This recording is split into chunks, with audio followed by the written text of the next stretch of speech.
नमस्कार, आईमा मीडिया में आपका स्वागत है। समाजवादी पार्टी के राज्यसभा सदस्य रामजी लाल सुमन के द्वारा राणा सांगा पर दिए गए बयान के बाद पूरी यूपी की राजनीति गर्मा गई है। अभी तो रामजी लाल सुमन के एक झूठ से पार्टी की फजीहत हो रही है, बल्कि उनके आशय का भी पता चल गया है कि किस तरह एक साजिश के तहत महाराष्ट्र विधानसभा के सपा सदस्य अबू आजमी ने औरंगजेब की तारीफ कर अनावश्यक विवाद पैदा किया। बल्कि उसी कड़ी में सुमन ने औरंगजेबी मानसिकता से ग्रसित होकर सिसोदिया वंश के सिरमौर महाराजा राणा सांगा को गद्दार साबित करने की कोशिश की। संसद में सुमन ने असम में झूठ बोला और उसके कारण जो समाज में प्रतिक्रिया हो रही है उससे समाजवादी नेता तिल मिला गए हैं। सुमन ने राणा सांगा के बारे में ऐतिहासिक झूठ बोला कि उन्होंने इब्राहिम लोधी के खिलाफ बाबर को भारत बुलाया था, इसलिए वह भी गद्दार हैं। वेदना होती है कि उच्च सदन का कोई सदस्य कितने आत्मविश्वास से झूठ बोल सकता है।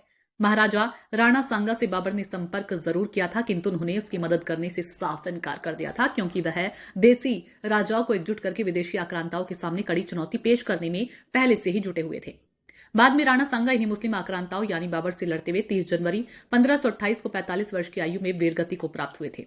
वास्तविकता तो यह थी कि 1523 में बाबर को दिल्ली सल्तनत के प्रमुख लोगों से निमंत्रण मिला।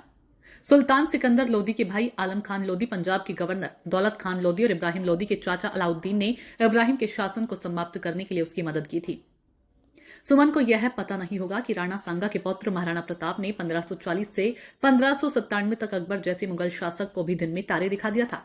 राणा सांगा के पुत्र और महाराणा प्रताप के पिता राणा उदय सिंह 1537 से 1572 तक अपने पिता महाराजा राणा सांगा की तरह देशी राजाओं को एकजुट रहने के लिए प्रेरणा देते रहे। बहरहाल, यदि सपा नेताओं को यह लगता है कि औरंगजेब की तारीफ के लिए वह अलबल बोलेंगे तो चुनाव में उन्हें मुस्लिम वोट मिलेंगे, तो ये उनकी नासमझी है। मुसलमान उन्हें वोट सिर्फ इसलिए देते हैं और देते रहेंगे क्योंकि वे उत्तर प्रदेश में भाजपा को हराने के लिए वोट करते हैं। मुसलमान औरंगजेब से प्रभावित होकर सपा प्रत्याशियों को वोट नहीं देते। कम से कम वे इतने राष्ट्रवादी जरूर हैं कि उनकी तुलना में अखिलेश और सुमन जैसे सपा नेताओं की औरंगजेबी चिंतन पर तरस आना स्वाभाविक है। आईमा मीडिया को अगर आप यूट्यूब पर देख रहे हैं तो सब्सक्राइब करें, फेसबुक या अन्य सोशल मीडिया प्लेटफॉर्म पर देख रहे हैं तो फॉलो करें। हमें कमेंट बॉक्स में अपने सुझाव अवश्य दीजिए।